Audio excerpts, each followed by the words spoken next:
¿quién se acuerda hoy de Venezuela cuando en todos los periódicos, en todos los medios de comunicación estamos mirando a otros lugares donde se violan los derechos humanos, pero sin embargo tenemos esa mirada apartada de este país latinoamericano? Para saber más sobre este asunto tenemos en la mesa, está aquí con nosotros Pedro Pedrosa, que es consultor político y además es venezolano de nacimiento, y me imagino que habrás estado muchos años viviendo y conoces en primera persona hasta esa hace 2 situación. años. Hasta hace 12 años. De 2 años. Hasta hace 2 yo años. emigré hace 2 años y medio exactamente.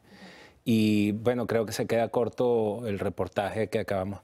En 1992, cuando Hugo Chávez hizo los 2 intentos de golpe de Estado utilizando las armas de la República, la inflación era del 31%, el salario mínimo eran $320. Había un 15% de desempleo y un 20% de pobreza. Hoy en Venezuela la inflación supera el 1000 y largo por ciento, el salario mínimo son $6, el desempleo ronda el 70% y la pobreza ha alcanzado casi el 90%. Lo que demuestra que las situaciones conflictivas y esas situaciones de tensión las generan quienes este segmento del espectro político que se denomina la izquierda y que cuando están en el poder son capaces de mitigar y de ahuyentar cualquier tipo de protesta porque ellos son los macarra, ellos son los que generan este tipo de situaciones. Se hicieron una cantidad de protestas, nada que ver. Hay que recordar que Hugo Chávez llega al poder en buena medida alzado por los propios medios de comunicación del establishment para la época, que convirtieron una situación que se presentó en el año 90, que se conoció como el Caracazo, en una bandera de reivindicación, cuando lo que salieron a la calle fue un montón de delincuentes primero organizados y luego se masificó y salieron fue a asaltar, a saquear negocios, y eso lo convirtieron en una jornada de reivindicación social nada más lejos de la verdad, que terminó siendo el ariete con el que Chávez, que había sido militar, usó esa imagen de militar, porque en aquel entonces la Fuerza Armada tenía un altísimo prestigio entre la población, usó la imagen de militar para decir yo soy quien va a poner orden. Y en un país donde nadie se hacía responsable de absolutamente nada, eso combinado con la propaganda y con algunas otras circunstancias que en modo alguno alcanzan el grado de depauperación que se tiene hoy, fueron lo que llevaron a Chávez al poder. Paulatinamente fue controlando las élites, una vez que las controló, las desplazó.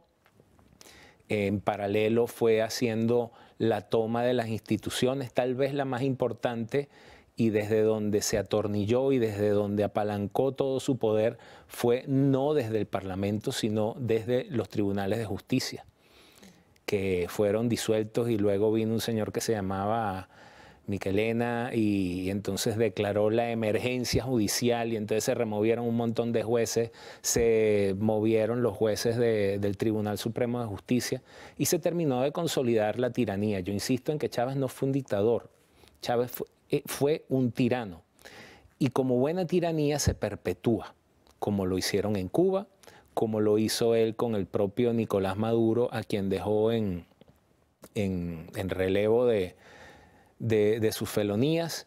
Y bueno, tenemos los resultados que acabamos de ver en ese reportaje bastante detallado. Somos alrededor de 7 millones de venezolanos que estamos ya fuera de Venezuela, de los cuales creo que unos 400, 350 mil estamos aquí en España, el país donde más afectado por la migración venezolana ha sido Colombia. Le sigue el Perú. Y 10 años después lo que tenemos es un régimen que se ha convertido en antifrágil. ¿Qué es un régimen antifrágil? Es un régimen que ha creado los organismos para inmunizarse de cualquier cosa que suceda en el exterior. Y esto se logra en buena medida por una oposición que nunca supo entender a lo que se enfrentaba y que terminó siendo cómplice, por activa o por pasiva, del régimen. Entonces, porque no todo lo que es atacado, el que es atacado no tiene la culpa de que lo ataquen, pero sí tiene la culpa de no defenderse.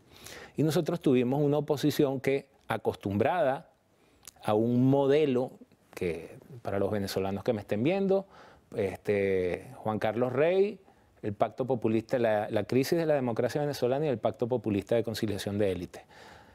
Esa oposición se había acostumbrado a vivir de un régimen donde la renta petrolera se la alternaban entre dos partidos políticos y Chávez supo utilizar eso mismo para cambiar los protagonistas de ese pacto populista de conciliación de élites, que siempre digo, no es el rey Juan Carlos, es un politólogo venezolano llamado Juan Carlos Rey, que describe claramente en ese libro, y los convirtió a ellos, a esa oposición, en los nuevos convivientes de ese pacto populista de conciliación de élites, por supuesto, arrojándoles únicamente migajas. Los venezolanos hicimos todo y más de lo que se pueden imaginar que se puede hacer para protestar contra un régimen. Desde las protestas de 2001, donde salieron 3 millones de personas a la calle, pasando por las de 2014, posteriormente las de 2019, que fueron jornadas ya mucho más violentas, en donde la Guardia Nacional, que hay que decirlo, fue creada por Eleazar López Contreras, presidente de principios del siglo XX en Venezuela, a imagen y semejanza de la Guardia Civil Española, pero que terminó convirtiéndose en un organismo sumamente corrupto, en un organismo que se convirtió en el brazo represor del régimen en las calles. Eso dejó un saldo de cientos de jóvenes, de personas muy jóvenes muertas. Por cierto, acá en España vive el señor Ismael, que uno de sus hijos fue asesinado en una de las protestas, y dejan un país en esas condiciones, con muy poca capacidad de reaccionar, con una población que ya está desencantada. Tuvimos un último halo de esperanza en 2019, no por un gobierno interino de unos personajes que ya conocíamos cuál era su verdadera ralea, sino porque la comunidad internacional, liderada en aquel entonces por el presidente de los Estados Unidos, Donald Trump, y por el secretario general de la OEA, el señor Almagro, lograron aglutinar más de 60 naciones en apoyo a que ese presumido gobierno interino, yo le llamo uterino porque nunca salió del útero, pues eso se diluyó en únicamente lo que tal vez lo mejor que saben hacer los políticos venezolanos, que es vender esperanza. Pero quien vende esperanza también vende desesperación, y eso es lo peor. Actualmente la población venezolana, que reitero, tal vez yo me haya perdido algunas cosas, pero yo lo que tengo son 2 años viviendo acá, se encuentra en el resolver el día a día, en cómo vivimos hoy. Se abrieron algunas oportunidades una vez que, pese a que la ley de control cambiario se encontraba vigente, el uso del dólar se masificó en la calle. Eso empezó a salpicar hacia los estratos más bajos de la población por el uso del dólar en los supermercados. Entonces empezaron a pagarle a las cajeras, a los taxistas, a las personas con dólares. Pero eso fue muy efímero, porque si el país en realidad no tiene la estructura para soportar esos cambios, pues sencillamente lo que se generan son otra serie de distorsiones y de vicios en torno a la economía. Y solemos hablar de Venezuela solamente en el aspecto de los temas económicos o de los temas políticos. El diario Lo País, que no es la fuente más confiable, pero que redacta un largo reportaje con sus corresponsales en Venezuela, dice que la consultora, la empresa de encuestas Data Analysis, saca una encuesta diciendo que el 56% de los venezolanos aún valoran la imagen una de las preguntas que del tirano insepulto, ¿no? El mito de Hugo Chávez, que pese a lo que diga el país, sí que esa popularidad sigue estando ahí, ¿no? Es que llego a este punto, por lo que te venía diciendo, de cómo es el problema venezolano. Es mucho más allá que si es Capriles o Leopoldo López o Antonio Ledesma o Nicolás Maduro. Se parece mucho a lo que ocurre aquí en España, ¿no? Que todos están que si que si aquel, y entonces hacen actividades muy bonitas donde van los que ya están convencidos.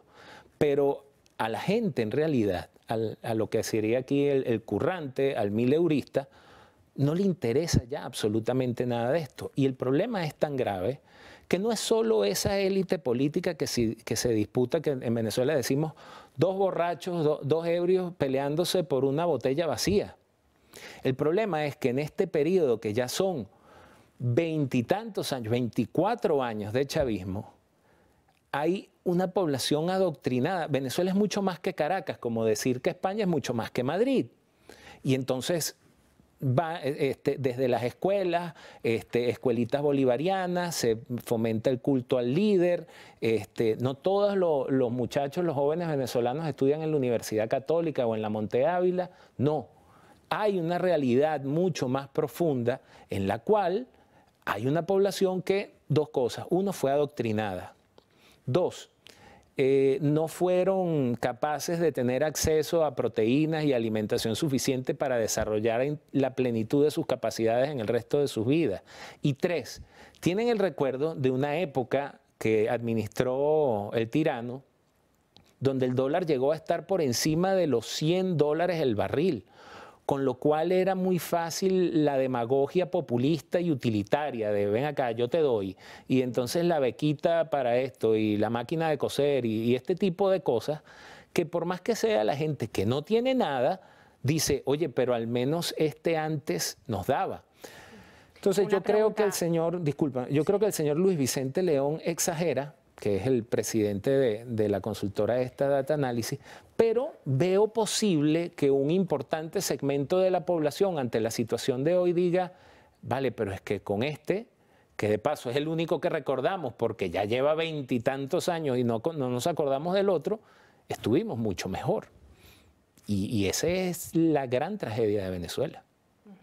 Y te iba a preguntar que una cuarta parte de la población ha emigrado y esa parte de la población que se ha ido, podemos decir que es la élite intelectual o una buena parte de la élite intelectual. ¿Eso dificulta el cambio? Sí, dificulta el cambio y son muy sórdidas esas expectativas de que cuando todos volvamos, no señor, muchísimos no volveremos o no volverán, no sé, en este punto. Pero este proceso de degradación, que ha sufrido Venezuela, es que hoy, Dios me oiga, el señor Nicolás Maduro se mete en la ducha, pisa la pastilla de jabón y resbala y se rompe la crisma, y el proceso de reconstrucción, de volver a construir el tejido social de Venezuela, lleva 30 años por lo menos. Por supuesto, todos queremos que empiece hoy o cuanto antes, pero no es que ya mañana Venezuela tenemos petróleo, somos millonarios, que fue el gran fetiche y la gran fantasía con la cual nos criamos, una fantasía tan parecida como el del estado de bienestar aquí en España, que son ilusiones absolutamente demagógicas, y sobre eso nos criamos buena parte de los venezolanos. Yo discutía con una tertuliana muy de izquierda, ella.